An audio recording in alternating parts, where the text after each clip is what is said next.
ஆண்டவர் ரட்சகருமாகிய இயேசு கிறிஸ்துவின் நாமத்தினாலே கூடி வந்திருக்கிற ஒவ்வொருவரை வாழ்த்துகிறோம். கர்த்தர் தாமே ஆசீர்வதிப்பாராக. இதனால் ஆண்டவர் நம்மோடு கூட பேசுவாராக. இந்த நாளிலே ஆதியாகமத்தின் புஸ்தகம் 1ஆம் அதிகாரம் 26வது வசனத்தை வாசிக்க கேட்போம். ஹல்லேலூயா. இன்றைக்கு நான் பார்க்க இருக்கிற செய்தி என்னன்னா,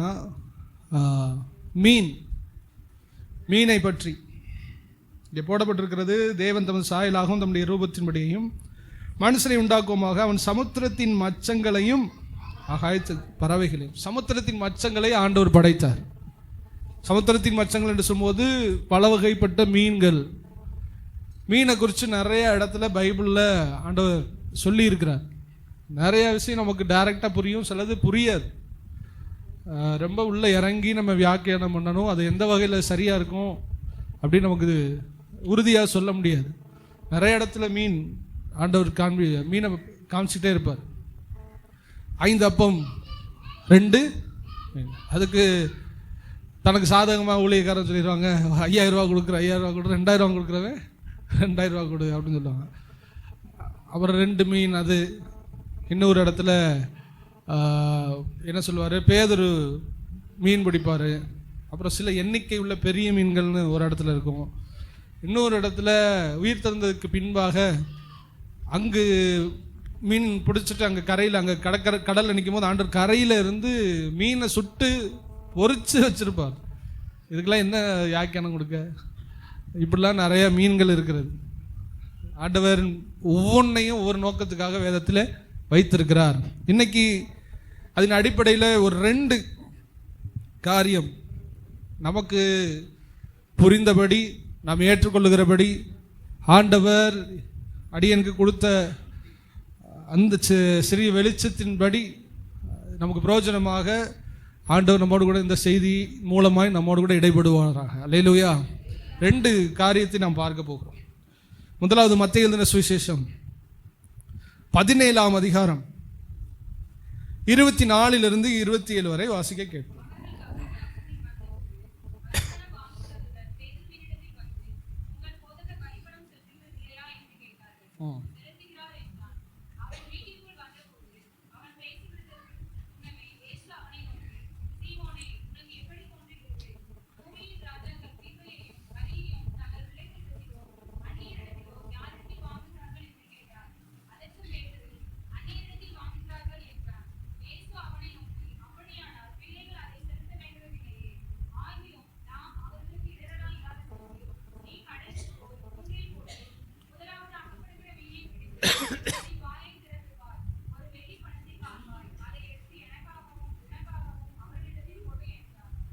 சரி, ஆண்டவராகிய இயேசு கிறிஸ்து ஊழியம் பார்த்த நாட்களில் எல்லாருமே டாக்ஸ் கட்டிக்கிருந்தாங்க. எல்லாரும் வரி ரோம பேரரசுக்கு ஆண்டு கொண்டிருந்தவங்களுக்கு கட்டி கொண்டிருந்தாங்க. ஆண்டவர் ஊழியம் பார்த்து கொண்டிருந்தார். மினிஸ்ட்ரி ஊழியம் பார்க்குறாரு, வேலையெல்லாம் விட்டுட்டாரு. எல்லாம் தெரிஞ்சாலும் அங்கே உள்ள அரசாங்கம் வரி வாங்குகிறவர்கள் சீசரில் பிடிச்சி, பேதுருவை பிடிச்சி நைஸாக கேட்குறாங்க, உங்கள் ஆண்டவர் வரி கட்டுறது இல்லையா? வரி கட்ட மாட்டாரா அப்படின்னு சொன்னோடனே அவங்க கரெக்டாக சொன்னாங்க, எங்கள் ஆண்டவர் என்ன பண்ணுவார்? வரி கட்டுவார். எவ்வளோ உண்மையாக இருந்திருக்காரு பாருங்க. மினிஸ்ட்ரியில் கிடைக்கிறத கரெக்டாக, ஊழியத்தில் உள்ளதை வரியும் தனியாக என்ன பண்ணியிருக்காரு? கட்டி அரசாங்கத்தின் அந்த அரசாங்கத்தை காரியத்தையும் கடைபிடிச்சி கரெக்டாக பெர்ஃபெக்டாக ஆண்டவர் இருந்திருக்கிறார். நம்ம நிறையா வேலையில் பரிசுத்தத்தை பற்றி ரொம்ப பேசுவோம். அது அரசாங்கத்துக்கு கட்டுப்படுறதும் இருக்குது. ஒரு விஷயத்துக்கு மட்டும்தான் நம்ம அரசாங்கத்துக்கு கட்டுப்படக்கூடாது. என்ன விஷயம் சொல்லுங்க? ஆராதிக்க, சுவிசேஷம் சொல்லக்கூடாது. அது மட்டும் தான் நம்ம கட்டுப்படக்கூடாது. அப்போ பரிசுத்தம் அப்படின்லாம் சொல்லுவோம். அது பண்ண மாட்டோம், இது பண்ண மாட்டோம். ஆனால் லைசன்ஸ் இல்லாமல் என்ன பண்ணுவோம் சொல்லுங்க? வண்டியில் லைசன்ஸ் இருக்கா? இல்லை. ஆனால் இது தப்பு, அப்படி பண்ணக்கூடாது. தேவன் அப்படி சத்தியம். ஏன் முதல்ல லைசன்ஸ் இருக்கா? வண்டியில் லைசன்ஸ் இல்லை. வண்டியில் எஃப்சி போட்டாச்சா? எஃப்சி போடலை. குவாலிட்டி செக்அப் பண்ணலை. அரசாங்கம் வண்டி ஓடுறதுக்கு ஒத்துழைக்கலை. எல்லாம் இல்லீகல். எல்லாமே இல்லீகல். அரசாங்கத்துக்கு எதிராக பண்ணிட்டு நம்ம சொல்லுவோம் பரிசுத்தமாக இருக்கோம். வேகத்தடை சிக்னல் போட்டிருக்கு, சிக்னலை தாண்டி ஓடுவோம்.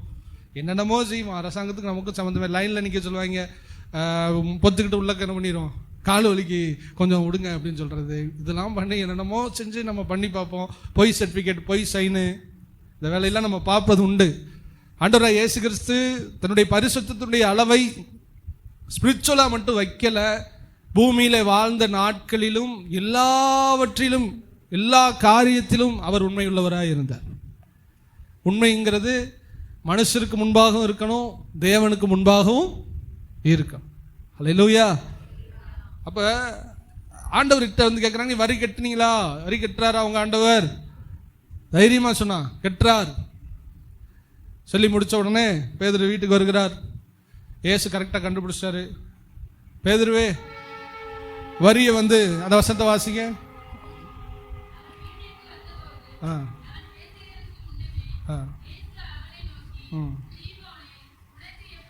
உனக்கு எப்படி தோன்றுகிறது? பூமியின் ராஜாக்கள் யார்கிட்டப்பா வரி வாங்குறாங்க? அடிமைட்ட வாங்குறாங்களா, பிள்ளைகள்கிட்ட வாங்குறாங்களா அப்படின்னு கேட்டாங்க.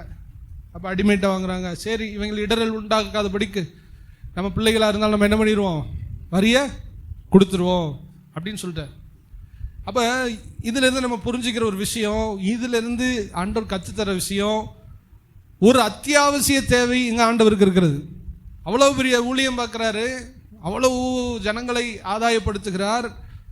ஒன்று புரிஞ்சுக்கணும், கையில் வரி கட்ட கரண்ட்டாக அவர் கையில் காசு என்ன இல்லை அங்கே இல்லை. இங்கே ஆண்டவராக இயேசு கிறிஸ்துக்கு ஒரு அத்தியாவசிய தேவை இருக்கிறது, சீசர்களுக்கு ஒரு அத்தியாவசிய தேவை இருக்கிறது. இன்று பார்க்கிற இந்த முதல் மீனின் பாடத்தொழியாக நம்ம கற்றுக்கொள்ளுகிற காரியம், நம்முடைய அத்தியாவசிய தேவைகள் எவ்வளவோ இருக்கிறது. ஆண்டவராக இயேசு கிறிஸ்துவுக்கு சீசர்களுக்கு அன்னைக்கு இருந்துச்சு. அந்த நாளிலே அதை இயேசு தனக்கும் தன்னோடு கூட இருந்த சீசர்களும் சந்திக்கும்படி கிருபை செய்தார். அல்லேலூயா. வரி கட்டணும், கட்டுறது இல்லையா? அரசாங்கம் கேட்குது, கட்டணும், கட்டாயமான ஒரு விஷயம், நான் கட்டி தான் ஆகணும், அத்தியாவசியம். உங்கள் வாழ்க்கையிலையும் நிறைய அத்தியாவசிய தேவைகள் இருக்கும். இந்த மீனின் வழியாக, இந்த பாடத்தின் வழியாக, இந்த லெசன் வழியாக நம்ம தெரிஞ்சுக்கிற விஷயம், கர்த்தர் நம்முடைய அத்தியாவசிய தேவைகளை குறைவில்லாமல் சந்திக்க வல்லமை உள்ளவராக இருக்கிறார். ஒரு ரட்சிக்கப்பட்டவன், ஒரு விசுவாசி இதில் கலங்கவே கூடாது. கையில் நமக்கு ஒன்றும் இல்லாமல் இருக்கிறது போல இருந்தாலும் ஆகாயத்து பறவைகளை போஷிக்கிறவர் உங்களை என்னையும் போஷிக்க உண்மை உள்ளவர். பிள்ளையுடைய படிப்பு, சாப்பாடு, அப்புறம் நோய்வாய்ப்பட்டால் மருந்துகள், இது ஒரு அத்தியாவசிய தேவை, நான் வாழ்கிறதுக்குரிய தேவை. நம்ம ஒன்றும் மாட மாளிகையோ ஒன்றையே கேட்டு நம்ம அதை ஆசைப்படலை. நம்ம வாழ்க்கையில் நமக்கு தேவைப்படுகிற அத்தியாவசியமான விஷயங்கள் நமக்கு மிகவும் தேவை. அந்த தேவைகளை பூர்த்தி செய்யாவிட்டால் நம்ம ஆராதிக்கிற தேவனை நாம் வழிபட்டு எந்த பயனும் இல்லை. அவர் என்ன சொல்றார்? ஆகாயத்து பறவைக்கே நான் என்ன பண்ணுறேன், போஷிக்கிறேன். அது எந்த கம்பெனிக்கு போகுது, என்ன செய்து, அதையே நான் போஷிக்கும் போது என் பிள்ளைகள் ஒரு அத்தியாவசிய தேவைகளை நான் சந்திக்காமல் இருப்பேனா? ஒவ்வொரு நாளும் சில தேவைகள் இருக்குது. கையில் செலவு காசு இல்லை, அன்றாடம் உழைச்சிட்டு வரணும், போட்டு போகுது, போட்டு போகாமல் இருக்குது. இப்படி பல சிக்கல்கள் இருக்கும்போது நம்ம மனசு தவிக்குது. ஆனாலும் அன்னைக்கு வந்து கேள்வி கேட்டான், ஆண்டவர் பாக்கெட்டில் காசு இல்லை, வெள்ளி பணம் இல்லை. அவர் ஊழியம் எப்படி தெரியுமா, வாங்கி வாங்கி ஊழியம் நடத்திக்கிட்டே இருக்கும். பையில் தேங்காது, பையில் இருக்காது, நிறைய பணம் வரும், அந்த ஊழியத்தில் போட்டுக்கிட்டே இருந்ததுனால அவர் கையில் காசு இல்லை. அதனால தான் டேக்ஸ் கட்ட உள்ள வரி பணம், டேக்ஸ் நார்மல் நம்ம கரண்ட் பில்லு, டேக்ஸ், வரி, தண்ணி வரி, வீட்டு வரி கட்டுற மாதிரி வரிக்கு கூட பைசா இல்லாமல் அந்த டயத்தில் இருந்தார். அவருடைய அத்தியாவசிய தேவை. ஆனால் அந்த நேரத்திலே தம்முடைய பரமபிதா இன்ன தேவை என்று அறிந்து இயேசுவையும் தன்னோடு கூட இருந்தவர்களையும் கர்த்தர் சந்தித்தார். உங்கள் ஆண்டவர் என்னுடைய ஆண்டவர் அப்படித்தான். உங்களுக்கு என்ன தேவை, என்ன நேரத்தில் என்ன தேவையோ அதை நிச்சயமாய் கர்த்தர் சந்திப்பார். பயப்படாதீங்க, எனக்கு அது தேவை இருக்குது, இது தேவை இருக்குது, நான் என்ன செய்வேன். நீங்கள் ஆண்டவர் பிள்ளைங்க. இயேசு அதில் தன்னை நிரூபித்து காண்பித்தார். நானும் அப்படித்தான் ஒரு தேவையோடு தான் இருக்கிறேன். பிள்ளைகளே, நான் என்னமோ பாக்கெட் நிறைய வச்சுக்கிட்டு, நான் அப்படியே நிரம்பி செக்கெல்லாம் ஃபில் பண்ணி வச்சுக்கிட்டு, பேங்க் பேலன்ஸ் வச்சுக்கிட்டு நான் தெரியல, என் பாக்கெட்லேயும் ஒன்றும் இல்லை. திடீர்னு வரி கட்ட சொல்லிட்டான், நான் என்ன செய்வேன் அப்படின்னு நம்மளை பார்த்து சொல்கிறார். முழிக்காதீங்கப்பா, ரொம்ப திணறாதீங்கப்பா. நான் என்ன செஞ்சேன், என்னை வந்து டப்புன்னு கேட்டான், நான் வந்துட்டு போ மீனை பிடி, மீனுக்குள்ள காசு இருக்குன்னு சொன்னேன். அது மாதிரி உன்னை அழைச்ச தேவனாகி நான் எந்த சூழ்நிலையிலும் உன்னை நடத்துவேன், நீ என்னோட மட்டும் இரு, பயப்படாத, உங்கள் பரமபிதா உங்களுக்கு நல்ல ஈவுகளை கொடுக்க அறிந்திருக்கிறார். பறவை விட நாம் மேலானவர்கள், குருவியை விட மேலானவர்கள், காட்டு புஷ்பங்களை விட மேலானவர்கள். அப்ப இன்னைக்கு உறுதியா உங்க மனசுல ஒண்ணு நீங்க வச்சுக்கணும், நீதிமானை கர்த்தர் பசியினால் வாட விடார். நீதிமானுடைய பிள்ளைகளை ஒரு அப்பத்துக்கு யார்ட்டையும் போய் கை நீட்ட விடார். நீங்கள் ஐஸ்வர்யவானாவே இருப்பீர்கள் என்று பிரசங்கிக்கிற பிரசங்கம் அல்ல இது. நீங்கள் டெய்லி தேவையை கூட சந்திக்க முடியாத இடம் உங்க குடும்பத்தில் வரும். இயேசுக்கு வந்துச்சு, பேதுருவுக்கு வந்துச்சு. வந்தா நான் என்னப்பா செய்வேன், அப்படி ரட்சிக்கப்பட்டவனுக்கு வரதான் செய்யும். வந்தாலும் நான் அவங்கள போஷிப்பேன். அதான் ஆண்டவர் நம்மளை நடத்துறாங்க. எத்தனை பேர் விசுவாசிக்கிறீங்க? அல்லேலூயா. அதான் ஃபாதர் பாடுவாது, தேவையை நினைத்து கலங்காதே, தெய்வத்தை நினைத்து நன்றி சொல்லு. தேவை நினைச்சு கலக்கும். அப்ப ஆண்டவருக்கு வந்துருச்சு, பாக்கெட்ல காசு இல்லை, கிடுக்கு பிடிக்கிறான். இவர் கெட்டுகிறார். ஆனா கரண்டா உள்ள பொருளாதார இயர், அந்த கணக்கு வழக்கு பார்க்குற இயர்ல தலைவர் என்ன பண்ணல சொல்லுங்க, கட்டல. கட்டுகிறார். அப்ப ஐயா இப்ப தூக்கி கட்டுறீங்க? ஐயா கரண்ட் பில் வந்துருச்சு, இன்னும் போன் பில் வந்துருச்சு, இன்னும் கட்டல. ஃபீஸ் வந்துருச்சு, இன்னும் கட்டல. லோன் வந்துருச்சு, இன்னும் கட்டல. போன மாசம் கட்டிட்டேயா, இந்த மாசம் கட்டல. போன மாசம் கட்ட வச்சாரு, இந்த மாசம் கட்ட வைப்பார். எத்தனை பேர் நம்புறீங்க? ஆண்டவர் போன மாசம் பாக்கெட்ல காசு இருந்துச்சு அவர்கிட்ட, இப்ப காசு இல்லை. கர்த்தர் சந்தித்தார். அவரை அழைத்த பிதா அவரை சந்தித்தார். பிதாவையே நம்பி இருந்தார். வரிப்பண முந்தின மாதம் கட்டினாரு, இந்த மாதம் இல்லை.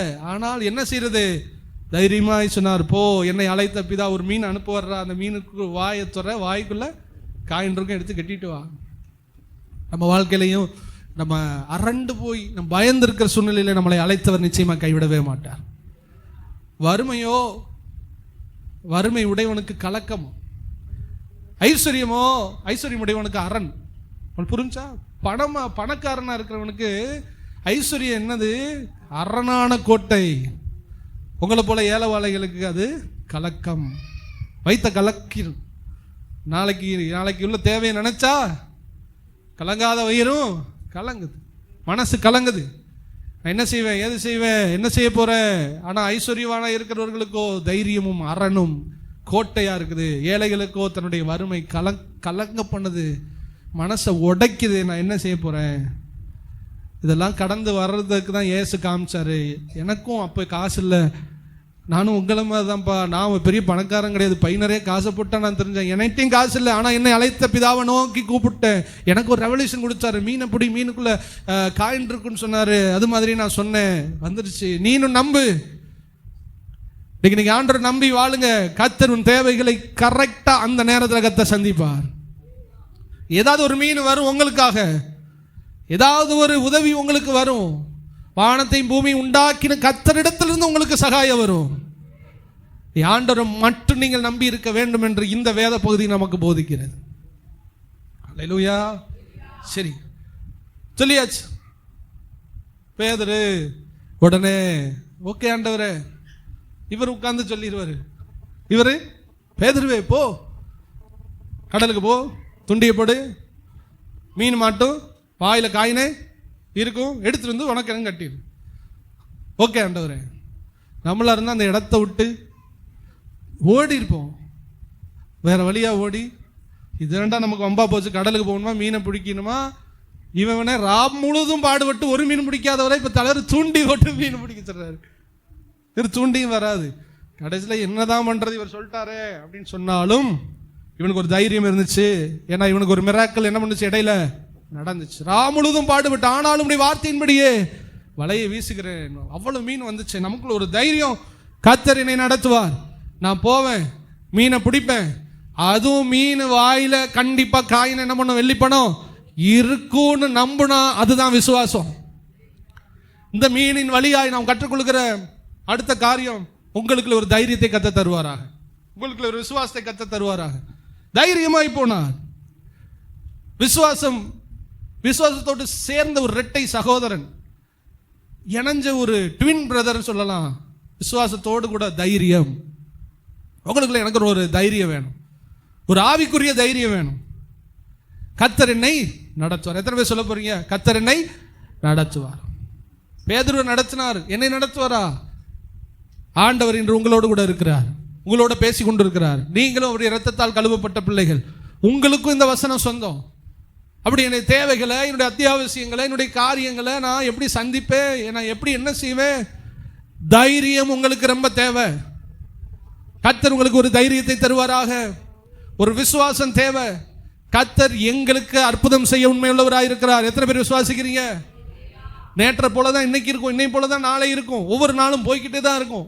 ஆனா ஒவ்வொரு நாளும் பயந்துகிட்டே இருக்கிற மாதிரி நமக்கு இருக்கும். ஆனா ஒவ்வொரு நாளும் நமக்கு ஒரு தைரியம் வேண்டும். கர்த்தர் என்னை நடத்துவார், கர்த்தர் என்னை கைவிட மாட்டார். உங்களுக்கு எனக்கு கர்த்தர் அப்படி ஒரு தைரியத்தை தருவாரா? தைரியமாய் புறப்பட்டு கடலுக்குள்ள இறங்கிட்டான். என்ன தைரியம்?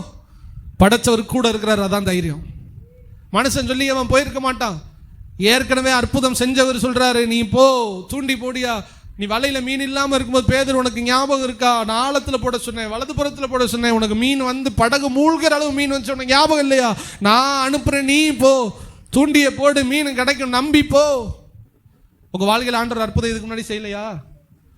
செஞ்சாரா? செய்யலையா? செஞ்சார்ல. அப்ப ஏன் இப்ப உங்க வாழ்க்கையில சூழ்நிலை இப்படி வரும்போது ஏன் பயந்துகிட்டு இருக்கீங்க? இதுவரை நடத்தினவர் இன்னும் நடத்த, இதுவரை வெட்கப்படுத்தாதவர் இனிமேல வெட்கப்படுத்த விட மாட்டார். ஆனா ஒவ்வொரு சூழ்நிலையும் நமக்கு ரொம்ப அப்படியே சர்ப்ரைஸா இருக்கு. என்ன சொல்றது, ரொம்ப எதிர்பார்க்க முடியல. என்னமோ நடந்துருமோன்னு ஒரு பயம் நமக்கு இருக்குது. ஆனா உன்னை நீங்க புரிஞ்சுக்கிட்டு வாங்க. தாவீது சொல்றேன், நான் இளவயதா இருந்தேன், சிறுவனா இருந்தேன், இளவயதா இருந்தேன், முதிர் வயதுக்கு வந்துட்டேன். ஆனா நீதிமான் கைவிடப்பட்டதை நான் என்ன பண்ணல.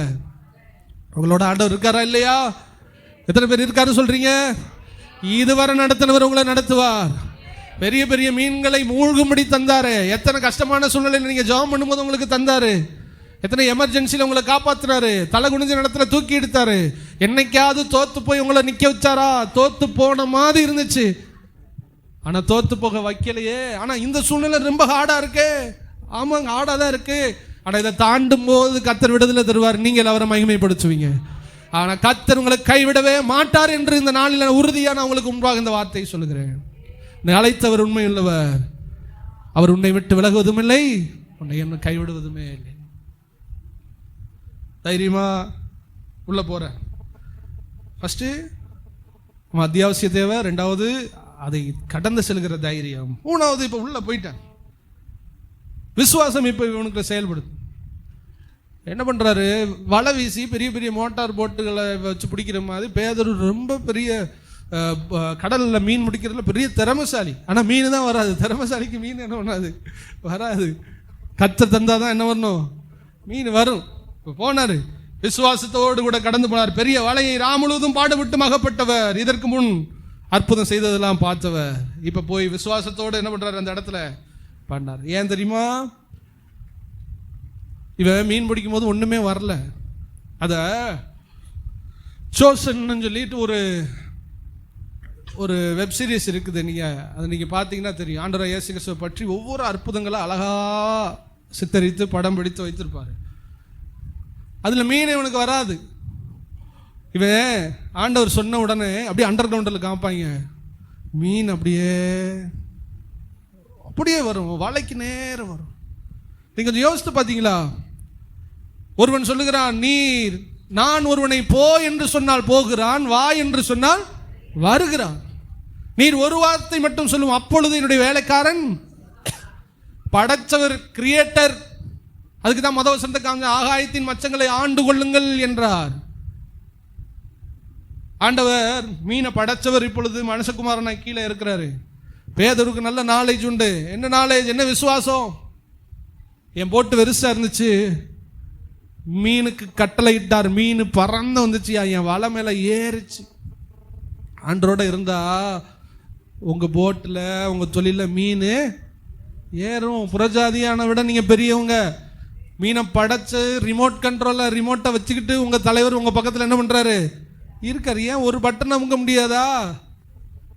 நம்ம இங்க பட்டன் அமுக்கல, அவர் அமுக்கல. நம்ம மாறணும். உங்க குடும்பங்கள்ல நீங்க மாறும்போது கர்த்தர் மாற்றத்தை தருவார். மீன்களை படைத்தவர், மீனுக்கு ஆர்டர் போடுகிறவர். ஒரு விசுவாசம், நான் போட்டில் ஒன்றும் இல்லாமல் போகும்போதே எனக்கு மீனால நிரப்பினவர், நான் ஒரு தூண்டியை போட போறேன், எனக்கு ஒரு மீனை கர்த்தர் என்ன பண்ண போறாரு, தரப்போகிறார். கொஞ்சம் நீங்க அந்த சீனை யோசிச்சு பாருங்க. அப்படி சில வருடங்களுக்கு முன்பு அப்படின்னு போங்க, சில நாட்களுக்கு முன்பு, சில நேரங்களுக்கு முன்பு ஒருத்தன் கப்பலில் போய்கிட்டு இருந்திருப்பான். போய்கிட்டு இருக்கும்போது அவனுடைய மகன், அப்பா எனக்கு ஒரு வெள்ளி காசு தாங்கப்பா அப்படின்னு சொல்லிட்டு இப்படியே விளாண்டுக்கிட்டே இருந்தோம். விளாண்டுக்கிட்டு இருந்தேன். விளாண்டு கப்பலுடைய ஓரத்துக்கு, இது ஒரு அனுமானம், ஒரு கிரியேஷன், ஒரு கிரியேட்டிவ் ஸ்டோரி. அப்படியே போய் முன் வரிசையில் வேடிக்கை பார்த்துக்கிட்டு இப்படியே ஸ்லிப் பண்ணிக்கிட்டு இருக்கும்போது இப்படி காற்றடிச்சு காயினு கீழே என்ன பண்ணிடுச்சு, உளுந்தவொடனே ஒரு மீன் கரெக்டாக என்னடா மினுங்குதுன்னு சொல்லிட்டு அப்படியே பிடிச்ச மீன் பயந்துச்சு, செத்துருமோ, என்னடா காயின் உள்ளக்கு போய் செருத்துக்கிச்சு, சாகலையே, சாவலை, அங்கங்கே அலைஞ்சிச்சு, இங்கே அலைஞ்சிச்சு. அப்படியே ஓடி வந்துக்கிட்டு திக்கு தெரியாம இதை யாரா எடுத்து விட்டா நல்லா இருக்குமே அலைஞ்சிக்கிட்டு இருக்கும்போது ஒரு தூண்டி வந்து தொங்கிக்கிட்டு மாட்டிக்கிட்டு வாயை பிடிச்சி மீன் எடுத்துட்டான். ஆனால் மீனை மட்டும் கீழே விடலை, அதையும் தூக்கி பையில போட்டுக்கிட்டான். இப்படி ஒரு சீன் நடந்துச்சே. என்னைக்கோ ஒருத்தவன் போட்ட காயின் ஏதோ ஒரு மீன் முழுங்கி சாகாம சுத்தி வந்து மீன் மாட்டுதே. யாருக்கு தெரியுமா? பேதுருவே, உனக்காக. அதான் சொல்ற ஆண்டவர், உனக்காக யாவையும். கர்த்தர் உங்க பேக்ரவுண்ட்ல இன்னும் பெருசா செஞ்சுக்கிட்டு இருக்காரு. எத்தனை பேர் நம்புறீங்க? நீங்கள் நான் தான் ரொம்ப பயந்து போயிருக்கு. உங்களுக்கு காயின் தர, உங்களுக்கு வரிகட்ட ஒரு மீனை ஏற்கனவே ஆயத்தப்படுத்தி எங்கிருந்தோ ஒருவனுக்கு அதை மிஸ் பண்ண வச்சு, அதை விழுங்க வச்சு, அதை சுத்த வச்சு, பேதுரு போற டைமிங்ல அது தூண்டி போடும்போது கொஞ்சம் யோசிச்சு பாருங்க. கொஞ்சம் அப்படி கிராஸ் ஆகி இன்னொரு மீன் வந்தா மீன் வாய்க்குள்ள என்ன இருக்காது, காயின் இருக்காது. வாய்க்குள்ள இருந்த மீன் கரெக்டா அந்த செகண்ட்ல வரணும். ஏன் சொன்னவர் வர வச்சார்? ஏன்பா என் பிள்ளைக்கு அத்தியாவசிய தேவை இருக்கு, கரெக்டா வந்து மாட்டுச்சு, காயின் எடுத்துட்டு போயிட்டேன். உங்களை அழைத்தவர் சர்வ வல்லமை உள்ளவர். உங்களுக்கு தேவைகள், அந்த மீனை இவன் பார்த்ததும் கிடையாது, அது முழுங்குச்சான்னு தெரியவும் செய்யாது. ஆனா உனக்கான மீன் வந்து கொண்டு இருக்கிறது. அது என்னைக்கும் ரெடி ஆயிட்டு வந்துச்சு. உனக்கு கொடுக்கறதுக்கு கர்த்தர் ஒருத்தனை ரெடி பண்ணி வச்சிருக்கிறாரு. உங்க தேவைகளை சந்திக்கவே ஒரு ஆசீர்வாதம் உங்களுக்காக ஏற்கனவே ஆயத்தப்பட்டு வந்து கொண்டு இருக்கிறது. சகலத்தை முன்னமே உங்களுக்காக எல்லாவற்றையும் செய்து முடிக்கிறவர் கர்த்தராகிய இயேசு கிறிஸ்து. நீங்கள் படைத்தருடைய கரத்தில் இருக்கிறீர்கள் என்பதை நீங்கள் மறந்து போக வேண்டாம். ஆண்டவரோட நீங்க இருக்கீங்க, உங்களுக்காக எல்லாத்தையும் கர்த்தர் ஆயத்தம் பண்ணிட்டா. எத்தனை பேர் நம்புறீங்க? எத்தனை பேருக்கு விசுவாசம் பெருகுது? உங்களுடைய அவன் நம்பிக்கையை தூக்கி எரிஞ்சிருங்க. நீங்க குருவியை பார்க்கிலும் காகத்தை பார்க்கிலும் பெரியவர்கள். நீங்க இயேசு கிறிஸ்துவின் இரத்தத்தினாலே கழுவப்பட்டவர்கள், நீங்கள் மீட்கப்பட்டவர், நீங்க அவருடைய பிள்ளை. நீ பசினால இருக்கிறது ஒண்ணுதான், அவர் பசினால இருக்கிறது ஒண்ணுதான். நீ தேவையோட இருக்கிறது ஒண்ணுதான், அவர் தேவையோட இருக்கிறது ஒண்ணுதான். உனக்காக ஒன்றை கர்த்தர் ஆயத்தம் பண்ணி வைத்திருக்கிறார். அது கரெக்டா வரும்னு பேதுருக்கு தெரியும். இப்படித்தான் என் போட்டில் ஒன்றும் இல்லை, என்னப்பா ஒரே லொக்கேஷன்ல ஒரே மார்க் அடிச்சு தான் மீன் எடுத்துக்கிறேன், இல்லை அந்த ஏரியாலே இல்லை. இவர் சொன்னோடனே வருது, தெரிஞ்சு போச்சு, இவர் தாண்டா மேசியா, இவர் தாண்டா மீனை படைச்சவர், இவர் கொண்டு வந்துட்டு வர்றான்னு தெரியும். விசுவாசத்தோடு போனான், தூண்டியை போட்டான், மீன் கிடச்சிச்சு. திறக்கணுமே, நம்மள இருந்தால் வாய் திறந்து பார்ப்போம். வாய் திறந்து பார்த்தோம், காயின் சிக்கி எடுத்துட்டான். அழைத்தவர் உண்மையில் என்னை நடத்துவார். எடுத்துட்டு வந்தாச்சு. அல்லேலூயா. உங்களுக்கும் கர்த்தர் இப்படி ஒரு அற்புதத்தை செய்வார். எத்தனை பேர் நம்புறீங்க? உங்களை ஆயத்தம் பண்ணிட்டாருன்னு எத்தனை பேர் நம்புறீங்க? நமக்கு சாப்பாடு கொடுக்கணும் ஒரு ஆளை ஆண்டவர் ரெடி பண்ணி வச்சுட்டார். சொல்லுவாங்களா, அரிசியில் நான் சாப்பிட்ற அரிசியில் பேர் எழுதி இருக்குன்னு, அது நமக்கு தான் ரொம்ப பொருந்தும். நமக்கு என்ன ஆசீர்வாதம் கர்த்தர் ஏற்கனவே எழுதி வைத்து விட்டார். எல்லாம் முடிஞ்சு, காயின் எடுத்துட்டான். இதில் இன்னொரு பாயிண்ட்டை நீங்கள் கொஞ்சம் டீப்பாக இறங்கி பார்த்தா, வாழை துண்டியில் பிடிக்கிற முதல் மீனை நீ எடுத்து வரியை என்ன பண்ணு, கட்டு. அப்படியானால் இன்னும் நிறையா மீனை நீ என்ன பண்ணுவ, பிடிப்ப. எப்போ தூண்டியை பிடிச்சிட்டு காயினை எடுத்துகிட்டு வந்த ஒரு மீன் தானா? இல்லைடா, அப்படியே நிறைய மீனையும் பிடிச்சி அது சாப்பாட்டுக்கு என்ன பண்ணும், வேணும். அது உனக்கு நீ என்ன பண்ணிக்க, எக்ஸ்ட்ராவும் எடுத்துக்க. இப்போ நீங்கள் ஒன்று புரிஞ்சுட்டீங்களா? பெரிய வலையை வச்சு பெரிய மீனை பிடிக்காதவன் ஒரு தூண்டியில் ஒரு மீனை பிடிக்கிறான். பிடிச்சது உள்ள இருக்கிற சில்வர் காயின், வெள்ளி பணம். ஒரு மீனுக்குள்ள இருக்கிறது பெரிய ப்ராஃபிட். சின்ன முயற்சி, அதான் நான் சொல்ல வரப்பான், சின்ன முயற்சி பெரிய லாபம். சொல்லுங்க, ஆண்டவரோட இருந்தா என்ன நடக்கும்? பெரிய லாபம். தேவனோட இல்லைன்னா பெரிய முயற்சி சின்ன லாபம். இன்னைக்கு நிறைய பேர் ரொம்ப கஷ்டப்பட்டு உழைக்கிறீங்க, ஆனால் கையில் ஒன்றத்தை நம்ம பார்க்க முடியல. ஆனால் ஆண்டவருக்கு நீங்கள் இடம் கொடுத்து முதலாவது தேவனுடைய ராஜ்யத்தை அவருடைய நீதியும் தேடினா உங்களுக்கு கொஞ்சம் முயற்சி பெரியலாம். மீனை பிடிக்கிறான், பிடிச்ச மீனுக்குள்ள காயின் இருக்குது, காயினை வச்சு வரி கட்டிடலாம், மீதம் எடுக்கலாம், எக்ஸ்ட்ரா மீனும் பிடிக்கிறான். அல்லேலூயா. ஆண்டவராகிய இயேசு கிறிஸ்து உங்களோடு கூட இருந்தால் உங்களுக்கு நஷ்டம் இல்லை, லாபத்தை தான் கர்த்தர் கட்டளையிடுவார். எத்தனை பேர் நம்புறீங்க? ஆண்டோட இல்லாதனால தான் நீங்கள் நிறைய பலனை செலவழிக்க வேண்டியதாக இருக்குது. ஒரு இரும்பு ஆயுதம் அது எப்படி இருக்குதா, மழுங்கலாக இருக்க நீங்கள் அதிக பலனை என்ன பண்ணணும்? அதில் பிரயோகிக்க வேண்டாம். ஒரு சார்பில்லாத வெப்பனை வச்சு ஒரு பெரிய மரத்தை வெட்டுறது ரொம்ப கஷ்டம்னு ஆண்டவர் சொல்ல. ஆனால் அதே இது சார் பண்ணப்பட்டு வெட்டினார் ரொம்ப ஈஸி. நீங்கள் ஆண்டவரோடு இருந்து ஆண்டவரை தேடி ஆண்டவருக்காக வாழ்ந்து நீங்கள் காரியத்தை செய்தால் உடைய காரியத்தை கர்த்தர் லகுவாய் முடிக்கப்படுவார். இல்லைன்னா நீங்கள் ரொம்ப ஒர்க் பண்ணணும், ரிசல்ட்டு வரவே செய்யாது. ஆண்டவரோட இருந்தால் நீங்கள் ரொம்ப ரிஸ்க் எடுக்க மாட்டீங்க, ரிஸ்க் எடுப்பீங்க, ஆனால் அதனுடைய பெரிய பலனை உங்களால் பார்க்க முடியும். அல்லேலூயா. சரி, இந்த மீனுக்கு ஒரு பேர் வைக்கணும்னா நம்பிக்கை, விசுவாசம். அல்லேலூயா. இந்த மீன்ல இருந்து நம்ம கற்றுக்கிற விஷயம் நம்பிக்கை, விசுவாசம். உடைய தேவைகள் சந்திக்கப்பட கர்த்தரை நம்புங்கள். அல்லேலூயா. அவர் மீது தைரியமாக இருங்கள், அவர் மீது விசுவாசமாக இருங்கள். அவர் பெரிய காரியங்களை நம்முடைய வாழ்க்கையிலே செய்வார். ஒரு வசனத்தை வாசிங்க, எரேமியா 17:7-8. கர்த்தர் மீது நம்பிக்கை உள்ள மனுஷனை பற்றி இதில் எழுதப்பட்டிருக்கிறது.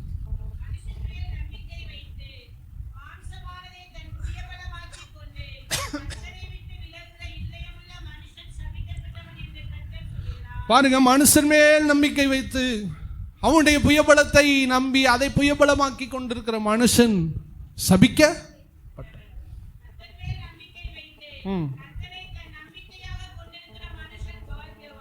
பாருங்க ரெண்டு விஷயத்தை பாருங்க. மனுஷர் மேல் நம்பிக்கை, கர்த்தர் மேல் நம்பிக்கை. மனுஷர் மேல் நம்பிக்கை வைக்கிறவன், அதை புயபலமாக்கி கொள்ளுகிறவன் சபிக்கப்பட்டவன் என்று வேதம் சொல்லுகிறது. ஒரு விசுவாசி, ஒரு ரட்சிக்கப்பட்டவன் கர்த்தரையே நம்பி இருக்க வேண்டும், கர்த்தரை மட்டுமே நம்பி இருக்க வேண்டும். அதை அழுத்தி அந்த வேதாம பகுதி நமக்கு அழுத்தி சொல்லுகிறது. கர்த்தரை நம்பி அவரையே நம்பிக்கையா, கர்த்தர் மேல் நம்பிக்கை வைத்து, 7வது வசனம், கர்த்தர் மேல் நம்பிக்கை வைத்து கர்த்தரை தன் நம்பிக்கையாக கொண்டிருக்கிற மனுஷன் அவருடைய ஹார்ட்டை பார்த்து சொல்றாரு, கர்த்தரை நம்பு, கர்த்தர் மேலே நம்பு. சில பேர் கர்த்தரை நம்புவோம், மனுஷனையும் நம்புவோம். மனுஷனை நம்பிட்டு கர்த்தரை நம்புவோம். அதுக்கு தான் 9வது வசனத்தில் பதில் சொல்றான், எல்லாவற்றை பார்க்கிலும் இருதயம் திருக்குள்ளதும் மகா கேடுள்ளதுமா இருக்கு, அதை அறியத்தக்கவன் யார்? என்ன அறியத்தக்கவன் யார்? இவன் நம்புறேன்னு சொல்லுவான், மனுஷனையும் என்ன பண்ணிக்கிட்டு இருப்பான்? நம்பிக்கிட்டு இருப்பான். இவன் மனுஷனை நம்பவே இல்லைன்னு சொல்லுவான், மனுஷனையும் என்ன பண்ணிக்கிட்டு இருப்பான்? நம்பிக்கிட்டு இருப்பான். அதான் சொல்றாரு, கர்த்தர் மேல் நம்பிக்கை வைத்து கர்த்தரை தன் நம்பிக்கையாக கொண்டிருக்கிற மனுஷன். ஆனா 5வது வசனத்துல, மனுஷன் மேல் நம்பிக்கை வைத்து மாம்சமானதை தன் புயபலமாக்கி கொண்டு கர்த்தரை விட்டு விலகுகிற இருதயம் உள்ளவன் சபிக்கப்பட்டவன். நீங்க என்ன ஆசீர்வாதத்துக்குள்ள வர போறீங்க? பேதுரு நம்பி இருந்தாரே, ஆண்டவரை நம்பி போனாரே, நீங்களும் நானும் ஆண்டவரை நம்பி, ஆண்டவரை மட்டும் நமக்கு வாயில அறிக்கை செய்யுங்க, ஆண்டவர் என் வாழ்க்கையில நன்மைகளை என்ன பண்ணுவாரு? செய்வார். நான் யாரையும் நம்பல, கர்த்தர் எனக்கு உதவி செய்வார், கர்த்தரையே நான் நம்பி இருக்கிறேன், கர்த்தரையே நம்பிக்கையா இருக்கிறார், அவர் நம்பிக்கையா இருக்கிறபடியினால் நான் அசைக்கப்படுவதில்லை, கர்த்தர் எனக்கு உதவி செய்வார், இதுவரை உதவி செய்தவர் இன்னும் எனக்கு உதவி செய்வார் என்கிற இந்த அறிக்கை உங்கள் வாய்களிலே வருவதா? 2 பேருடைய நம்பிக்கை சொல்லியாச்சு. 2 பேருடைய சூழ்நிலையை இந்த இடத்துல ஆண்டவர் பிரித்து காமிக்கிறார். மனுஷன் மேல் நம்பிக்கை வச்சிருக்கிறவன் எப்படி இருக்கிறான்னா, அவன் அந்தர வெளியில் கரளையாய் போன செடி.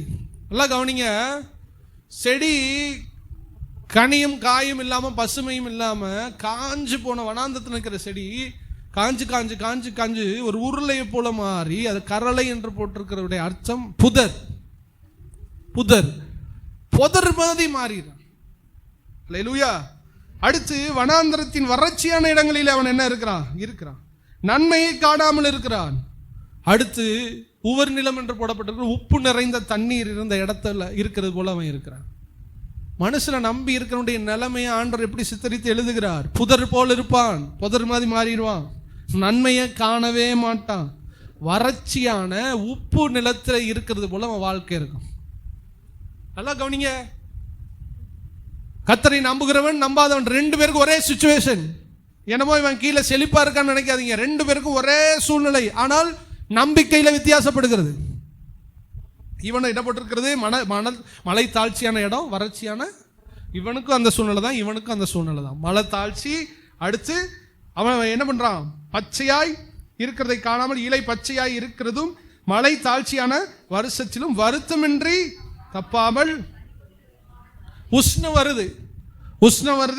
அடுத்து வறட்சி, மலை தாழ்ச்சி. கவனிக்கிறீங்களா? உஷ்ணம் வருது, மலை தாழ்ச்சி வருது. யாருடைய வாழ்க்கையில வருது? கர்த்தரை நம்புறவன் வாழ்க்கையில உஷ்ணமும் வருது, மலை தாழ்ச்சியும். இவன் வாழ்க்கையில வறண்டது வருது, உப்பு நிலமும் வருது. 2 பேரும் நம்பிக்கையில வித்தியாசம் இருக்கிறது.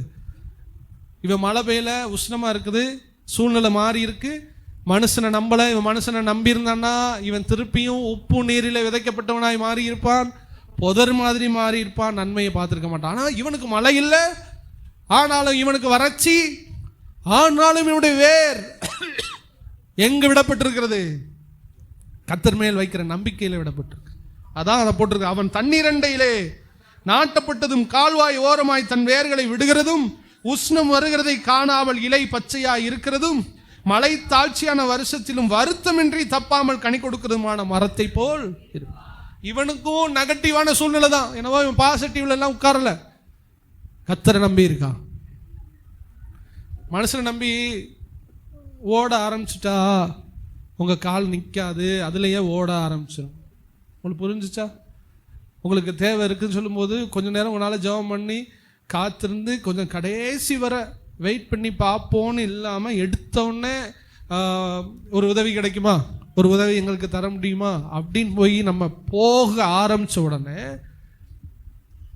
அந்த பழக்கம் நம்மளை தொடர்ந்து தொடர்ந்து தொடர்ந்து அங்கதான் என்ன பண்ணும்? கொண்டு போய் மனுஷன் மூலமா தான் உதவி வருது. ஆனா உடனே நீங்க புரிஞ்சுக்கணும், மேக்சிமம் எவ்வளவு நீங்க ஆண்டவரை நம்பி இருக்கணுமோ அவ்வளவு உங்க நம்பிக்கை நீங்கள் காண்பீங்க. ஃபர்ஸ்ட் கஷ்டமா இருக்கும், பின்பு அதுல நீங்கள் பழகின உடனே கர்த்தர் அற்புதமாக உங்களுடைய தேவைகளை கர்த்தர் சந்திப்பார். உங்களுக்கும் மலைத்தாழ்ச்சி, உங்களுக்கும் வருத்தம், அவனுக்கும் அதுதான். ஆனால் மனுஷனை நம்பிக்கிட்டே இருந்தா ஒரு நாள் அந்த நம்பிக்கையின் பலனாகிய உதவி ஸ்டாப் ஆச்சதுனால புதர் மாதிரி மாறிட்டான், உப்பு நிலமா மாறிட்டான்.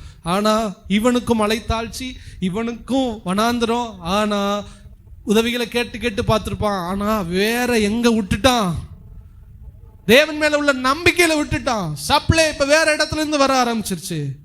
உன் மனுஷனை நம்பி இல்ல, கர்த்தரையே நம்பி இருக்கிறார். ஆண்டவரை நம்பி இருங்க. உதவிகள் சில மனுஷன் மூலமா தான் வரும். வர்ற உதவியில ரொம்ப வித்தியாசம் இருக்குது. தாங்க இந்த பணத்தை வச்சு முடியும் போது தாங்கன்னு சொல்ற உதவி இருக்கு, வட்டி தரல உன்னை வெளுத்து விடுவேன்னு சொல்ற உதவியும் இருக்கு. பிறர் பணம் தர மாட்டாங்க நான் சொல்ல வரல, அதை வாங்கி நீங்க உதவி பெறக்கூடாதுன்னு சொல்ல வரல. சில நல்ல மனிதர்கள் கேளாத கடனாய் கூட உங்க கையில கொடுத்து உங்களுக்கு உதவி செய்யலாம். கர்த்தரால் எல்லாம் செய்ய முடியும். துன்மார்க்கன் கையில நீங்கள் சிக்கிக்கொள்ள மாட்டீங்க. வருத்தத்தின் அப்பத்தை நீங்க புசிக்க மாட்டீங்க. எத்தனை பேர்த்த சாட்சி இப்படி பார்த்துருக்கோம்? தரும்போது தாங்க, முடிகிறப்ப தாங்க, சரி பரவாயில்ல, அது அந்த கடன் இருக்கட்டும் பரவாயில்ல. எனக்கு தெரிஞ்ச சகோதரர் இருக்கிறார், எங்களோட ஊழியத்துக்கு வந்தார் ஒரு 10 வருஷத்துக்கு முன்னாடி. இப்போ சபைக்கு போயிருக்காரு. கடன் கொடுக்காம ஆள் குட்டியே இருப்பார், ஆனால் விவரமாக கடன் வாங்கியிருக்காரு. போய் ஆளுக்கு அவரை அடிப்பாங்களாம். சரினா பெருசாக இருப்பாங்களாம் கொடுத்தவங்க. வட்டிக்காரமெல்லாம் பெருசாக தானே இருப்பான், பெருசாக அப்போ தான் கடன் கொடுப்பாங்க. பிஞ்சு மூஞ்சி இருந்துக்கிட்டுலாம் வட்டி கொடுக்க முடியாது. கடைசியில் தூக்கி அந்த ஆளை தூக்கி இப்படிலாம் அடிப்பான். அடிச்சுட்டு எரிவாங்களாம். பிரதர் எரிவான் பிரதர், அப்படி புத்துன்னு போய் விடுவேன் இப்படி கதை சொல்லுவார். அவர் பேர் பிலிப். ஒரு சிலர் பார்த்துருப்பீங்க. ரபுனியாமோடு போகிறார். தூக்கி எரிஞ்சிட்டான் பிரதர். கெட்டி வச்சு அடிச்சாங்க, கெட்டி வச்சு 3 நாள் அடிச்சிருக்காங்க. அட்டின்னு அடிச்சு இல்லையா என்கிட்ட இல்லையான்னு அடிச்சு இருந்தால் தானே கொடுப்பாரு. கடைசியில் சொல்லிட்டாங்க எனக்கு தெரியாது, ஒரு 3 நாள் கடங்காரங்கள எல்லாம் சூழ்ந்துட்டாங்கண்ணா, எங்களுக்கு தெரியாது. டாக்டர் வர சொல்லி 2 கிட்னியும் ஃப்ரெஷ்ஷாக என்ன பண்ண போகிறோம் எடுத்து கொடுத்துட்டு எங்கள் கடனை பிரிக்க போகிறோன்னு கடைசியில் சொல்லிட்டாங்க. இவர் எடுத்துக்கிறங்க யாருட்டு அப்படியே உயிரெலாம் பொழைச்சேன் பிரதர். அப்புறம் ரட்சிக்கப்பட்டார். உங்களுக்கு அற்புதம் எப்படி நடக்கும் சொல்ல வர்றேன். ரட்சிக்கப்பட்ட உடனே இதே கடங்கார வந்து இப்படி வர்றான், இப்படி நடுங்கிட்டாரு, இப்படி தோல்ல கை வச்சு பார்க்க பரிதாபமா இருக்கடா, பரவாயில்லடா, எப்போ முடியுமோ அப்போ. இதான் சொல்றேன் உதவி. இப்படி நிறைய பேர் மன்னிச்சு விட்டாங்க. மன்னிச்சு ரிலீஃப் கிடைக்கும் போது ஒரு திருமண வாழ்க்கை நடக்குது. ஒய்ஃப் ஸ்டாஃப் நர்ஸ், அதோடைய வருமானத்தை வச்சு சீக்கிரத்தில் ஒரு சில கடன் அடைச்சாங்க. இவர் சும்மா இருக்கல, எல்லா போட்டுக்கும் டோக்கன் எடுத்து கொடுப்பார், அதில் அவருக்கு கொஞ்சம் லாபம் கிடைக்கும். எல்லா மணி இவ பிறருக்கு கொடுக்குற இடத்துல அரியாங்கொண்டு உள்ள நீங்கள் போகும்போது லெஃப்ட் சைடில் ஒரு வெள்ளை கலர் வீடு, பில்லரில் அப்படி தங்க கொடி மாதிரிலாம் வரைஞ்சி வீட்டை டெக்கரேட் பண்ணி வீட்டு கூட்டம்லாம் நடத்தி வேன் பிடிச்சி ஏசு விடுவிக்கிறாருக்கு. இங்கேருந்து ஆட்களை மாதம் அவர் செலவில் கூட்டு போவார். தூக்கி பந்தாடி அடித்து கிட்னி எடுத்த ஆள் கத்தரால செய்ய முடியுமா? அதை தான் நான் உங்களுக்கு சொல்கிறேன். கத்தர் உங்களுக்கு மன்னிக்கும்படி மறக்கிற அல்லது உதவிக்கரம் நீட்டுகிற காலம் நிர்ணயிக்காத சில பண உதவிகளை கொடுத்து ஏதோ ஒன்று செஞ்சு கத்தர் அவரால் முடியாத காரியம் ஒன்றுமே. வேற நீங்கள் கத்தர் மேலே விடணும் தான் கத்தர். மனுஷனை நம்பி போய்கிட்டு அப்படி நம்பிக்கிட்டே இருக்க, அங்கே உள்ள சப்ளை எல்லாம் நின்றுரும், புதரா மாறிடுவீங்க, உப்பு நீரா மாறிடுவீங்க. கத்தரை நம்பி கத்தர் மேல் நம்பிக்கை வைத்து கத்தரையே தன் நம்பிக்கையாக கொண்டிருக்கிற மனுஷன் வாக்கிவான். அதை எல்லாரும் ஒரு தடவை வாசிங்க பார்ப்போம். கீழே, அவன் தண்ணீரண்டையிலே நாட்டப்பட்டதும் கால்வாய் ஓரமாய் தன் வேர்களை விடுகிறதும் உஷ்ணகாலம் வருகிறதை காணாமல் இலை பச்சையா இருக்கிறதும் மழை தாழ்ச்சியான வருஷத்திலும் வருத்தமின்றி தப்பாமல் கனி கொடுக்கிறதுமான மரத்தை போல் இருப்பார். ஹல்லேலூயா. முதல் மீன் நம்பிக்கை, விசுவாசம். ஹல்லேலூயா. 2வது மீனை பார்த்து நாம் நிறைவு செய்ய போகிறோம். எல்லாம் தெரிஞ்ச ஒரு வசன பகுதி தான். யோனா 1ஆம் அதிகாரம் 17.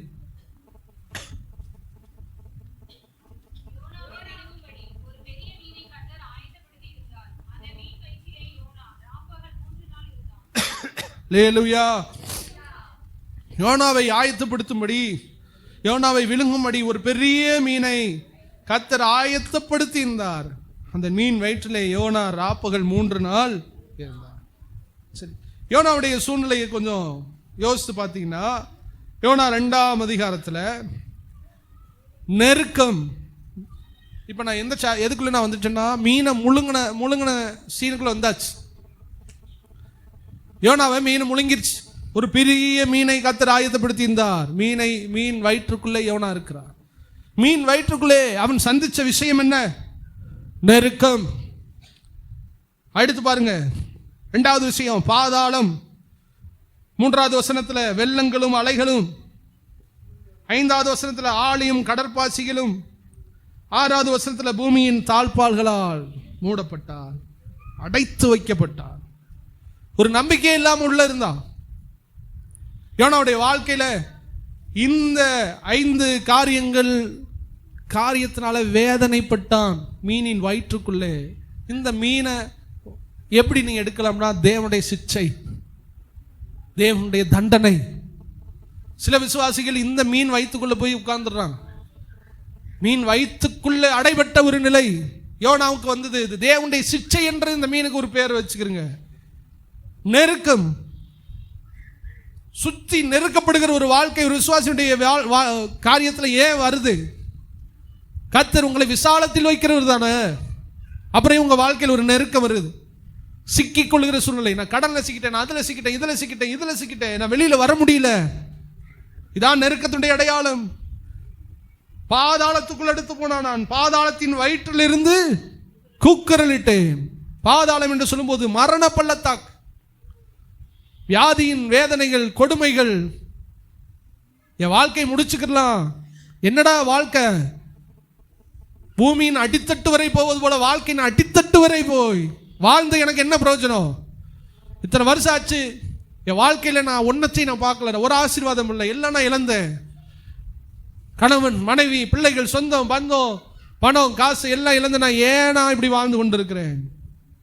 மரண பள்ளத்தாக்கு கீழே வெள்ளமும் அலைகளும், வெள்ளமும் அலைகளும் என் மேல் புரண்டது. சோதனைகள், பிரச்சனை மேல பிரச்சனை வாழ்க்கையில வந்துகிட்டே இருக்கு. நான் என்ன செஞ்சேன்? அலை போல புரண்டு வருது. என் வாழ்க்கை முழுசும் பிரச்சனை தான்.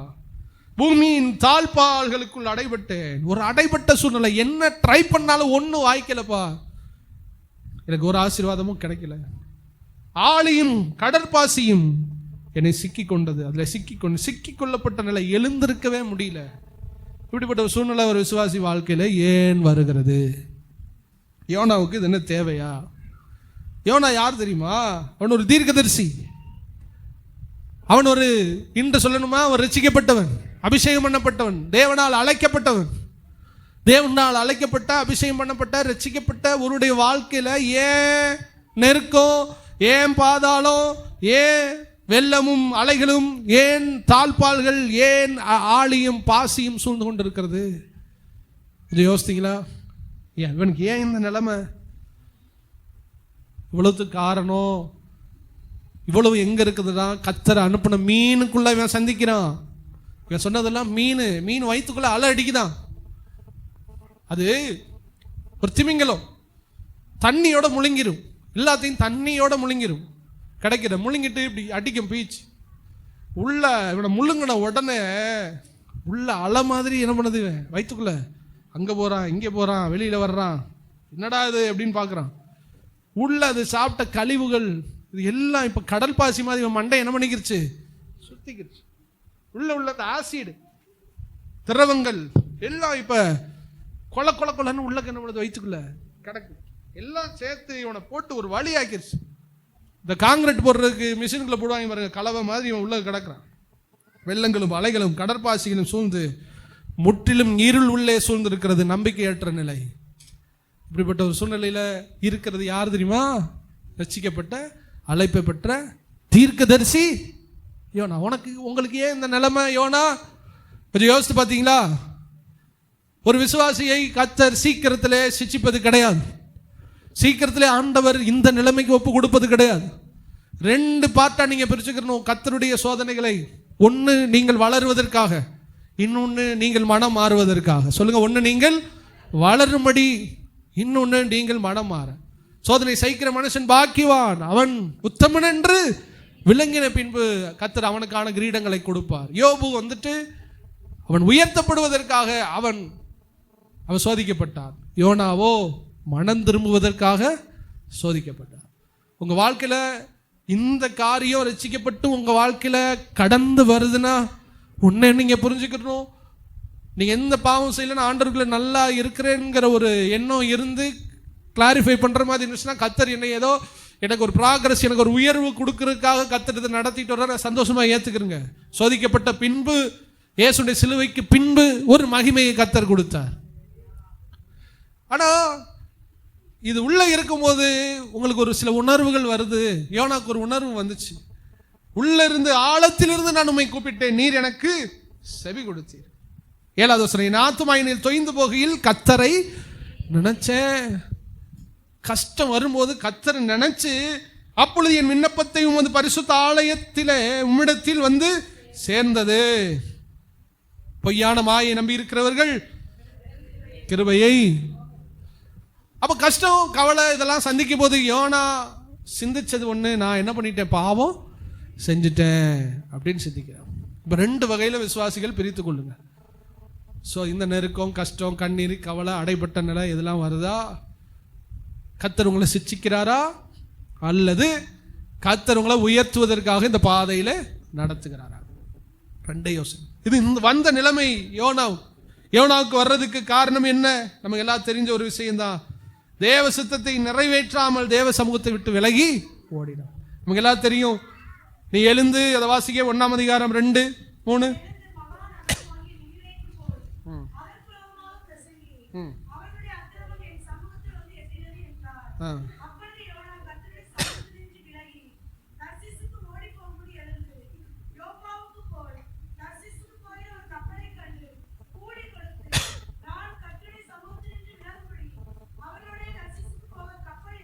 போதும்.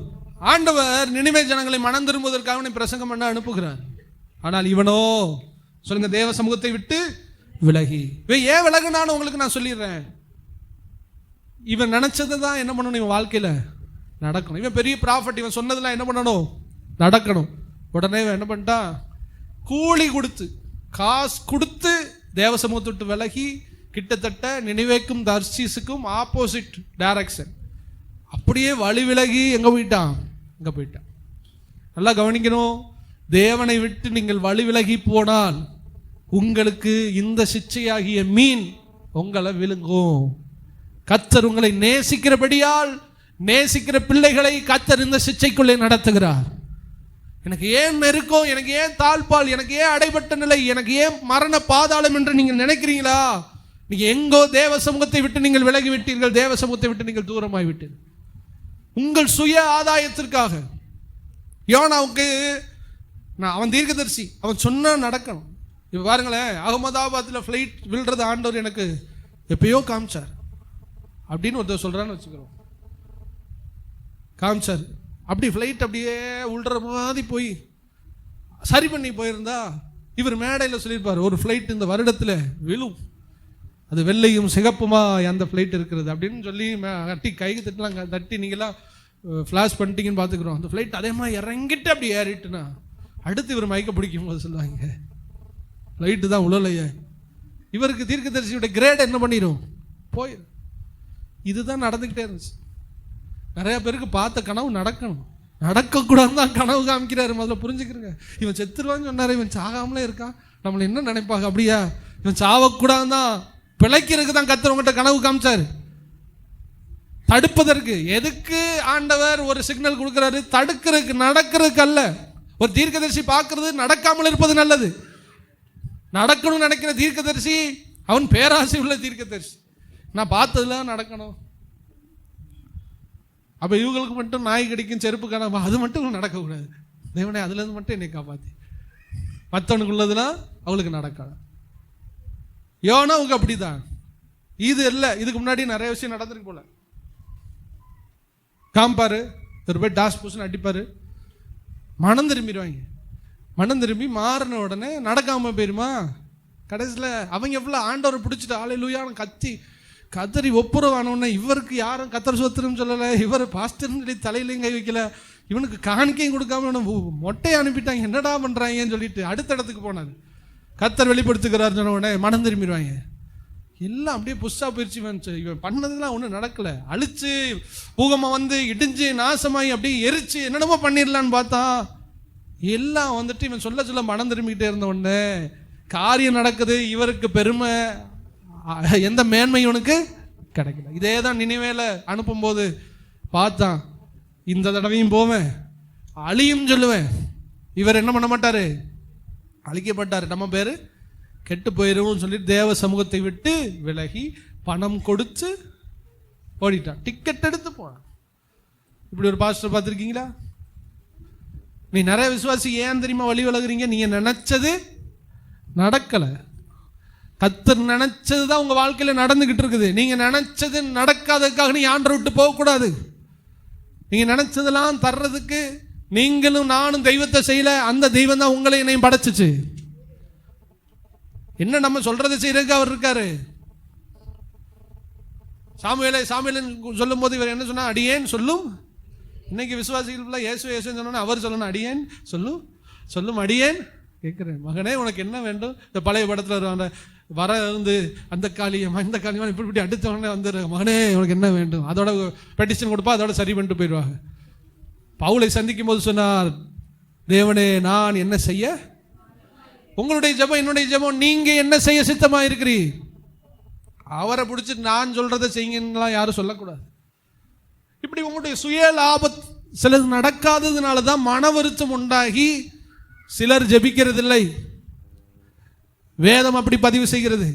என்னப்பா இப்படிலாம் ஆள் இருப்பாங்களா அப்படின்னா ஆண்டவர் உணர்த்தினார், எழுதுனதை பேசுப்பா. முதல்ல இங்க எழுதியிருக்கு, ஏன் எழுதியிருக்கு, அப்படி சுச்சுவேஷன்ல ஆள் என்ன பண்ணுது, அங்க நினைச்சதான் நடக்கணும். உங்க ஜெபம் பண்ணா கிடைக்கணும், கிடைக்கலன்னா சொல்றது ஆண்டவர் தேடி எங்களுக்கு என்னத்தை கிடைச்சிருச்சு அப்படின்னு விளங்கிடுவாங்க. கூட்டத்துக்கு வர மாட்டாங்க. கம்பாரிசன்லாம் பண்ணுவாங்க. அவங்க அங்கே அந்த சபைக்கு போகிறவங்க அப்படி இருக்காங்க, இந்த சபைக்கு போகிறவங்க அப்படி இருக்காங்க. நாங்கள் ஆண்டவர் தேடி வந்து எங்களுக்கு என்ன கிடச்சிச்சு? நாங்கள் என்னத்தை ஆசீர்வாதத்தை வாங்கிட்டோம்? அவர் என் ஜபத்தை கேட்கல. ஆண்டவர் மேலேயே கவுச்சுக்கிட்டு காப்போட்டுறது.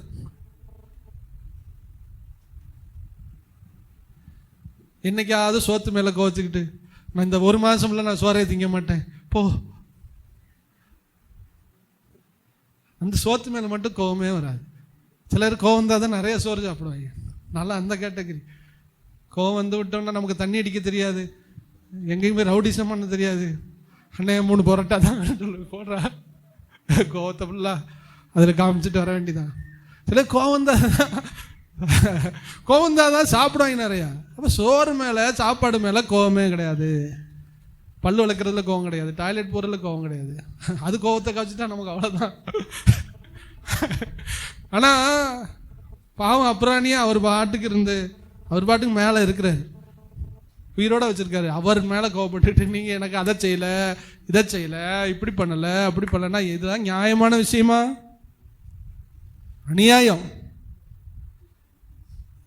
யோனாவுக்கு என்ன சொல்றது செஞ்சுட்டு போக வேண்டியதானே? உன்னை அழைச்சதே பெருசு, உன்னை ரட்சிச்சதே பெருசு, உன்னை தீர்க்க தரிசனம் வரம் கொடுத்ததே பெருசு, இதில் சொன்னது வேற நடக்கணும் இருக்கு. இதுதான் வந்து மோசே கேட்பான், உங்களை லேவியராக நியமித்ததும் அன்றி நீங்கள் ஆசாரிய பட்டத்தையும் தேடுகிறீர்களோ? நாதா பபிவா அவன் கோராகின் புத்திரர்களை பார்த்து கேட்பான், உங்களுக்கு வாசல் என்று லேவியர் வேலையை கொடுத்த நீங்க ஆசாரிய பட்டமும் இருக்கிற வச்சுட்டு போப்பா. கர்த்தர் நடத்துகிற பாதையில் சந்தோஷமா ஓடணும். அதை தாண்டி யோசிக்கவும் கூடாது, சிந்திக்கவும் கூடாது. உங்களை சுண்டு வரலாம் வச்சிருக்காரா, காதை குடஞ்சிட்டு போயிட்டே இருக்கு. அதுக்கு மேலே பெருசாலாம் யோசிக்க கூடாது.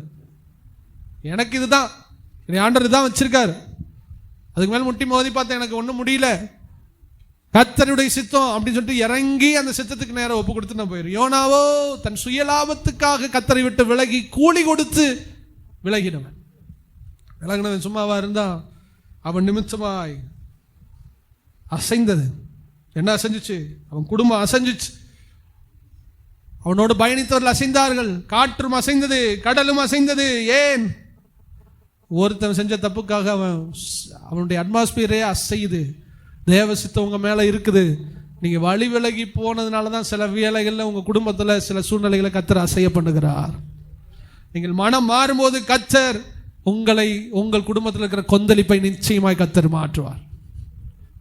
கொஞ்சம் நீங்க உள்ள கடவுள் கொந்தளிச்சுக்கிட்டு இருக்காரு, என் பிள்ளை என் சித்தத்தை செய்ய மாட்டேங்கிறானு, நீங்க அந்த கொந்தளிப்பை அமர்த்துங்க. உங்க சூழ்நிலையில எல்லா கொந்தளிப்பையும் கர்த்தர் அமர்த்துவார். இது எல்லாம் நடந்தாலும் வழி விலகி போனாலும், கூலி கொடுத்து போனாலும், சமுத்திரம் அசைந்தாலும், ஆழங்களுக்குள்ள எல்லா அசைவு வந்தாலும், சரக்குகள் வெளியே போனாலும், அழைத்த தேவன் அவனை விடவே இல்லை. கரங்களை வைத்து இல்லையா சொல்லுங்களேன். அழைத்த தேவன் அவனை விடவே இல்லை. இவனை எப்படி ஆயுத தேவ சித்தத்தை செய்ய வைக்கணும்? காற்று அசைஞ்சிச்சு, கடல் கொந்தளிச்சிச்சு, எல்லா சரக்குகளும் இழந்தாங்க. ஆனால் அழைச்ச தேவன் யோனாவை எப்படியாவது தேவ சித்தத்துக்குள்ள கொண்டு வரணும் அப்படின்னு முடிவு செஞ்சார். நல்லா கவனிச்சு பாருங்க, 3 நாளும் மீன் வயிற்றுக்குள்ள யோனா இருக்கிறான். ஆனா அந்த வயிற்றுக்குள்ள அவன் செரிமானமாகவில்லை. அந்த டைஜஸ்டிவ் சிஸ்டத்தை மீனுக்கு ஆண்டவர் நிறுத்தி போட்டுட்டார். 3 நாளும் மீன் வயிற்றுக்குள்ள இருக்கிறான். இந்த மீனுக்கு வயிற்றுக்குள்ள இருந்தது என்ன செய்யணும் தெரியல, செமிக்கவும் மாட்டேங்கிறான், கக்கவும் முடியல. 3 நாளும். இதுல இருந்து புரிகிற விஷயம் என்ன தெரியுமா? நமக்கு தேவனுடைய பிள்ளை விசுவாசி தேவனுடைய காரியத்தில் தேவனே ஒரு மனுஷனை சிச்சிக்கும் போது அவன் அழிஞ்சு போவது கிடையாது. எத்தனை நாட்கள் ஆனாலும் அவன் உள்ள பத்திரமா இருப்பான். போராட்டம் கஷ்டங்கள் தேவன் அனுமதிப்பார், ஆனால் அவங்க அழிஞ்சு போகிறது கிடையாது. இதை தான் முட்செடியிலே பேசும்போது மோசே பார்க்கிறான். முட்செடி எரிகிறது, ஆனால் கருகி போகல. நீ தண்ணீரை கடக்கும் போதும் நான் உன்னோடு இருப்பேன், நீ அக்கினியிலே நடக்கும் போது நான் உன்னோடு கூட இருப்பேன். ஒரு விசுவாசி தண்ணி மேலே தான் நடப்பான், தண்ணி தான் மூழ்கும், தண்ணி மேலே அவனுடைய போராட்டங்கள் வரும், ஆனாலும் ஆண்டவர் மூழ்க விட மாட்டார். அல்லேலூயா. அது மட்டும் இல்லை, அவன் அக்கினிக்குள்ளே இருப்பான், ஆனால் தலையினுடைய முடி கூட கருகாத அளவு ஆண்டவர் காப்பாற்றார். ஏன்னா இது ஆண்டவர் அனுமதிச்ச சிச்சை. இந்த 3 நாள் உள்ளே இருந்தும் அந்த பிரச்சனையில் ஆண்டவர் அவனை அழிக்கவில்லை, அவனை சீர்திருத்தம் பண்ணி கொண்டிருந்தார். இதான் யோனாவுடைய காரியத்தில் நடந்தது. 3 நாள் அவன் ப்ரேயர் பண்ணுறான். ஆண்டவரே, நான் இப்படி பண்ணிட்டேன்ப்பா, நான் அப்படி பண்ணிட்டேன்ப்பா, நான் ஆழத்தில் இருக்கேன்ப்பா, என்னுடைய பாசிகள் எல்லாம் என் தலையில் சுற்றி இருக்குது, நான் உள்ளே இருக்கிறேன், என்னால் முடியலன்னு அழுது அழுது அழுது அழுது கண்ணீர் வெடிச்சான் பாருங்க. வெளியில் ஒரு விஷயம் நடந்துக்கிட்டு இருக்கு. ஆச்சரியமாக இருக்கும். நினிவே தர்சீசுக்கு அப்படியே ஆப்போசிட், நல்ல தூரம். இவன் 3 நாட்களும் இவன் பாவரிக்கை செஞ்சுக்கிட்டு இருக்கான். தேவன் அனுப்பின சிச்சையில் இருந்து இவன் போராடி தான் செய்த தவறுகளை உணர ஆரம்பித்தான். வேதம் சொல்கிறது உணர்ந்தான். அவன் உணர்ந்து ஜெபிக்க ஆரம்பித்தான். ஜெபிக்க அவன் பாவத்தை அறிக்கை செஞ்சு எந்தெந்த இடத்துல தான் வீழ்ச்சி அடைஞ்சானோ அதையெல்லாம் சொல்லி ஆண்டவரே மன்னியும் கேட்க ஆண்டவர் வெளியில் ஒரு விஷயத்தை செஞ்சார். அது என்ன விஷயம்னா, தர்சீசுக்கு போகிற வழியில் இருந்து நினிவேக்கு இந்த மீன் டிராவல் ஆகிட்டே இருந்துச்சு. 3 நாள் உள்ள பிரேயர் நடக்குது. வெளியில் 3 நாளும் மீன் நினிவேயை நோக்கி டிராவல் ஆகுது. அதான் நான் ஃபர்ஸ்டே சொன்னேன், மீனை படைத்தவர் மீனை இப்போ டைரக்ட் பண்ணுறார். மீனை முழுங்கவும் விடலை யோனாவை, இப்பொழுது இந்த மீனை டைரக்ட் பண்ணி நினிவேக்கு கொண்டு வருகிறார். இவன் அழுது இவன் கண்ணீரெல்லாம் சிந்தி எல்லாம் முடிஞ்சு, இதுக்கு மேலே கண்ணீர் இல்லை, என் பாவத்தெல்லாம் நான் அறிக்கை செஞ்சுட்டேன், மனம் திரும்பிட்டேன்னு ஆண்டவர் நம்பினார் பாருங்க. வாக்குன்னு ஒரு சவுண்டு, கரையில் யோனா கக்கப்பட்டான். அதுவும் பாருங்க, வேத ஆராய்ச்சியாளர் சொல்லுகிறார்கள், யோனா தண்ணிக்குள்ள இருந்து அப்படியே எந்திரிச்சு வந்திருப்பான் அப்படின்னு. எந்திரிச்சு வரும்போது மக்கள் எல்லாரும் அவனை பார்த்தார்கள். அதனால தான் அவனை ஒரு பெரிய தீர்க்கதரிசியாய் நம்பினார்கள். அப்போ எந்த டைமில் அவனை கக்கணும் அப்படின்னு பார்த்து ஆண்டவர் வெளியில் கொண்டு வந்தார் பாருங்க. உங்களுக்கு ஆண்டவர் ஒரு டைம் வச்சிருக்கிறார். நீ மனம் திரும்ப உன்னை சிச்சையிலிருந்து வெளியே கொண்டு வருவார். கொண்டு வந்து குறித்த நேரத்தில் ஆண்டவர் இந்த பிரச்சனை எல்லாத்தையும் மாற்றுவார் பாருங்க. உங்கள் வாழ்க்கையில் எல்லா நன்மைகளும் நடக்க ஆரம்பிக்கும். உன் கரை புரண்டு ஓடுகிற சூழ்நிலைகள் மாறும், உன் அடைபட்ட சூழ்நிலைகள் மாறும், உன் பாதாளம் மாறும், எல்லாவற்றையும் கர்த்தர் மாற்றுவார். மீண்டும் கர்த்தர் உங்களை எந்த இடத்துக்கு கொண்டு வந்தாரோ அந்த இடத்துல கொண்டு வந்து நிறுத்துவார். உங்களுடைய முந்தின நிலையை பார்க்கிலும் பிந்தின நிலையை ஆசீர்வாதமாய் மாற்றி தருவார். அவன் எதெல்லாம் விட்டானோ அந்த ஊழியத்தை கர்த்தர் திரும்ப அவன் கையில் கொடுத்தார். நீங்கள் எதெல்லாம் இழந்தீங்களோ அதை ரெட்டிப்பாக கர்த்தர் உங்கள் கைகளிலே தர உண்மையுள்ளவராக இருக்கிறார். 3ஆவது நாள் ஆச்சு, மனம் திரும்பிட்டான். மீன் கக்குச்சு, உள்ள விருந்து கரையில் விழுந்தவன் எந்திரிச்சு பார்க்குறான். நினிவே உங்களை அன்போடு வரவேற்கிறது அப்படின்னு ஒரு போர்டை பார்த்துருப்பான். கர்த்தர் அவன் மூலமாய் தன்னுடைய தேவ சித்தத்தை நிறைவேற்றினார். இந்த மீனுக்கு ஒரு பேரை வைக்க வேண்டுமானால் தேவனுடைய சிச்சை என்று நாம் வைத்து கொள்ளலாம். எனவே தேவனுடைய பிள்ளைகளை தேவன் சிச்சிக்கிறார். நாம் மனம் திரும்பும்போது அந்த சிச்சையிலிருந்து அவர்களை விடுதலையாக்கி எதற்காக அழைத்தாரோ அந்த நோக்கத்தை அவர் நிறைவேற்ற உண்மையுள்ளவராக இருக்கிறார். உங்கள் வாழ்க்கையிலும் கர்த்தர் சிச்சிக்கிறாரா?